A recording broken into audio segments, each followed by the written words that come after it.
time for the interactive segment, and I have pretty Miss Turi here. It's been a while. Yo, hey.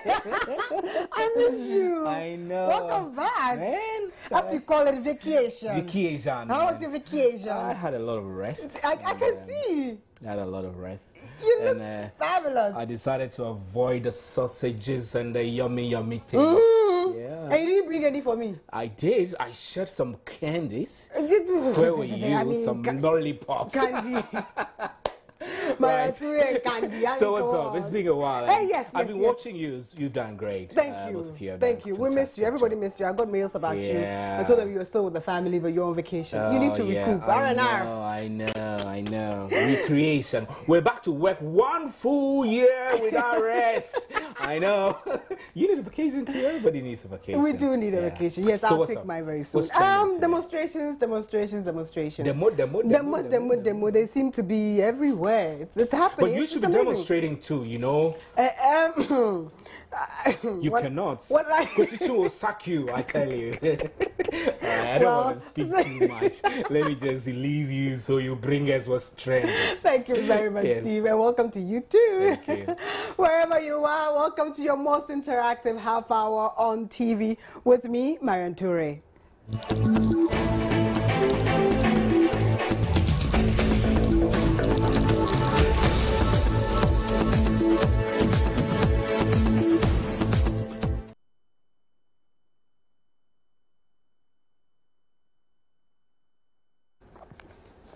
So demonstrations here, demonstrations there, demonstrations everywhere. I'd like to announce all the social media tools that you need to get in touch with the show. You'll find us on facebook.com/joinnewsontv. Like our page so you can comment on all the posts. Then I will amplify your voice by sharing what you're sharing with the rest of the world. We are on Twitter. We tweet at joinnewsontv and at JNinteractiveGH. I tweet at MN Toure. You can send us your email to joinnewsim@multitvworld.com, or you can send us a WhatsApp 054-010-9009.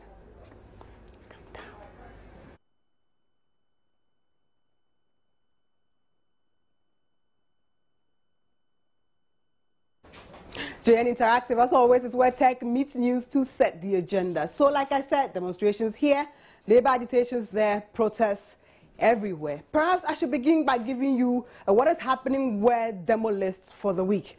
Today, Monday, July 21st, chiefs of Zoom and Isawim are demonstrating against bad roads. Railway workers have earlier today refused to move a single train, though the president met them. But before I came on air, we have received information that they have actually called it off. Mahia residents have also demonstrated against the bad nature of their roads. Nagrats are also threatening to strike over salary arrears, and Industrial and Commercial Workers Union have also hit the streets of Tema. So the list continues. Tuesday, July 22, Binduri Youth for Development will demonstrate for the relocation of their district capital from Bazwa to Binduri. Ousted Upper East Minister Avion Source supporters will bring their protest to President Mahama. On Thursday, July 24th, organized labor will also demonstrate against the renewal of removal, if I could call it that, of subsidies. We delved into this issue last week, and this looks like the mother of all demonstrations, and coincidentally, it will occur on the second commemoration of the passing of former President John Evans Fifi at her mills. May his soul continue to rest in peace. Demonstrations look like the be-all, end-all in Ghana now, as many organizations have resorted to this medium to drive home their demand and further buttress their points. So today on JN Interactive, we are asking, are we losing our sense of patriotism as Ghanaians? Before we speak to our resource people about the impact of these actions, though, let us get a feel of what happened today at Mahia, a suburb of Ablikuma, when residents took to the street to demonstrate for better roads. They say they spent over 45 minutes on the road, a journey that should ideally take them 10 minutes. Let's take a listen. There is no maintenance on the road, and the road a lot of potholes, and we don't know the work of the DCE, the MP, and the assemblyman in this area. We are going to continue. We are going to continue this demonstration until this road is repaired. From Oduma, Isakina, Mahia, Afwama to Obeye, if you go towards to Bokoboko area, you see it yourself. When the police are coming, I ask myself, so are we part of Ghana? I ask myself, the demarcation of this country, are we part? Look at the condition, look at the people living here. Our school people are suffering. The last time the school bus, when they are coming, the school got finished. And I ask, should we have the people who represented us in the executive body? We have an MP who doesn't live in this area. We have an MP who lives at different place. What is going on?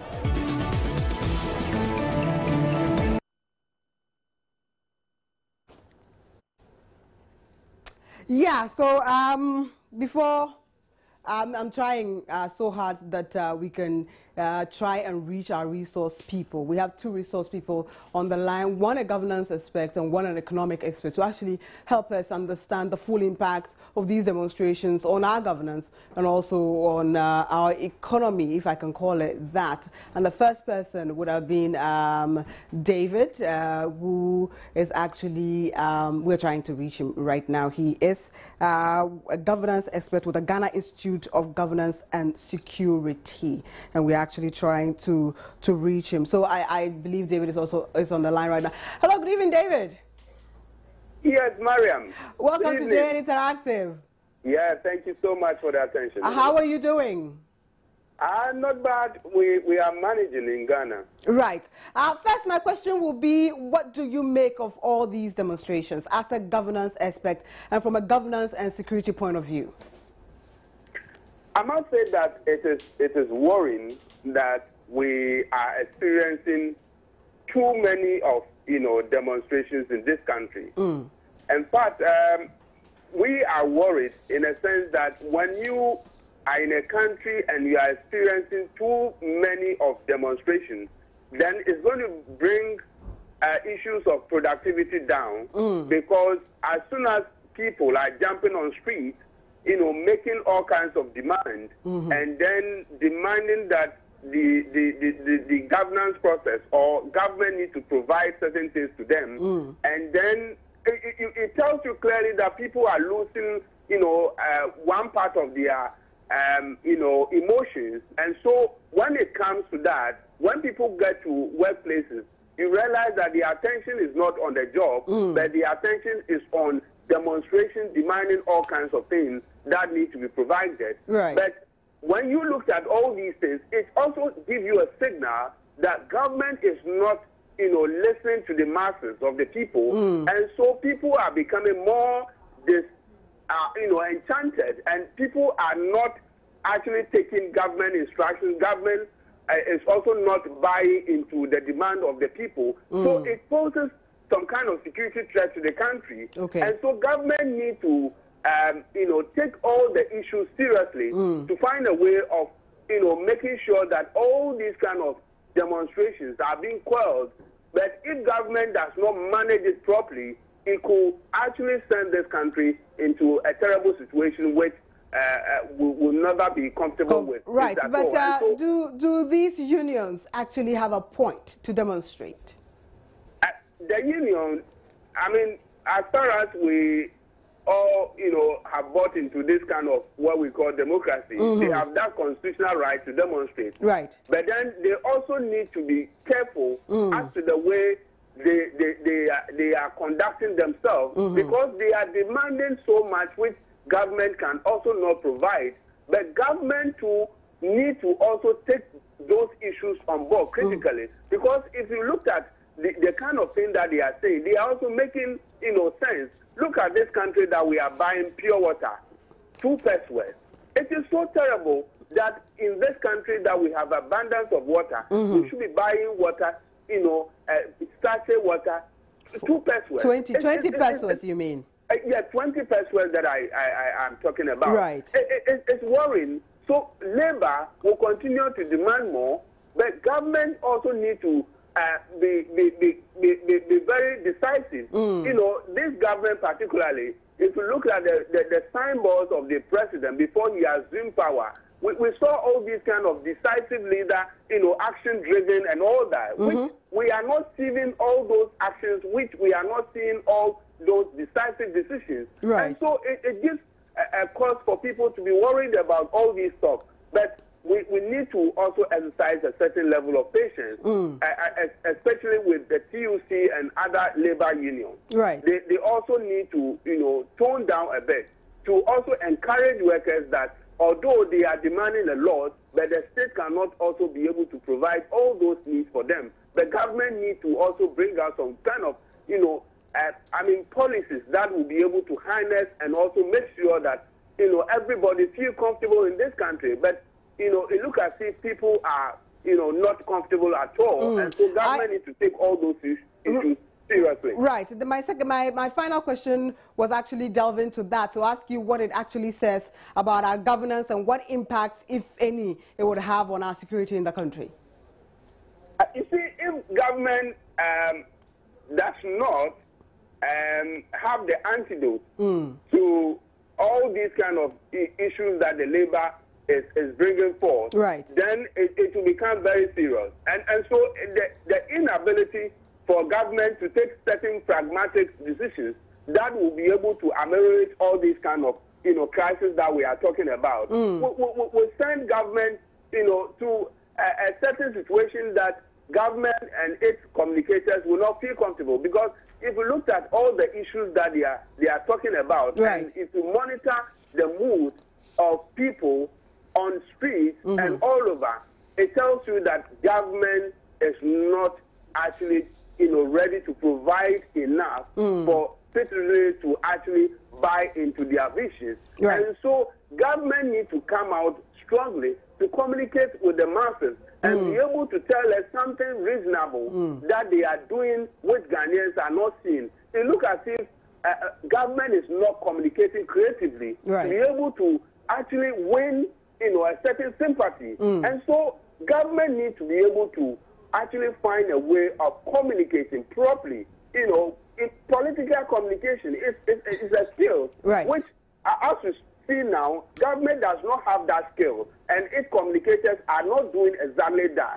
Politics is about communication. Politics is about making sure that you craft certain policies that will be able to win a certain sympathy. But you look as if they are not doing exactly that. And so people are not taking government and its functionaries seriously. Okay. And so it is a worrying signal. Okay, thank you very much for actually shedding light on this for us, especially when it comes to governance and also security. And that was David Agbe. He is actually with the Ghana Institute of Governance and Security, helping us broaden the debate on these issues of demonstration and their impact on this country when it comes to that field of his expertise. We have another resource person on the line, and this time we're looking at the demonstrations on the economics, if I can call it a spectrum, economic point of view, to ask how it is affecting us. And I think he's actually on the line now, and he is in the person of Gilbert Ibrahim. He's actually a chartered economist. Hello, Gilbert. Hello. Good evening. Welcome to JN Interactive. Good evening. How are you doing? I'm doing good, very good. We thank God. Surely demonstrations are affecting our economy. I don't know if you agree with that. If you do, how is this doing that? Honestly, demonstrations affect the economy. And it's actually affecting our economy because sometimes the confidence in the system and the perception it gives out, it actually portrays whoever is in charge, someone as though is really completely out of their proportion. Right. And the impact it will have that. And sometimes internationally, the picture it portrays and the kind of instability it gives. And those things go a long way to affect major things. But let's get to the basics. Unions, mostly trade unions and trade groups, actually, they have a major role, and their role is always between the worker and then the employer in terms of dialogue. And clearly, if you look at what these unions are supposed to be doing, where it's getting to, the effectiveness in economic, looking at strike actions and their economic implications, the effectiveness of any strike actually depends on whether the work stoppage and the demonstration can actually force the employer to concede to their demand. Right. If it gets to a level that you cannot get the employer to concede your demand, then you'll be wasting everybody's time. And this is the level we use to measure the effectiveness of strike action. And so when you look at, and sometimes also, the success of these trade unions on this matter, it depends on who sees it. The unionists will think they are successful because one or two issues, they are able to push certain things through to get some progress and some breakthroughs from their employers. But also, ultimately, if you look at it all together, what trade unions most of these things that they benefit their workers are mostly demand and supply issues.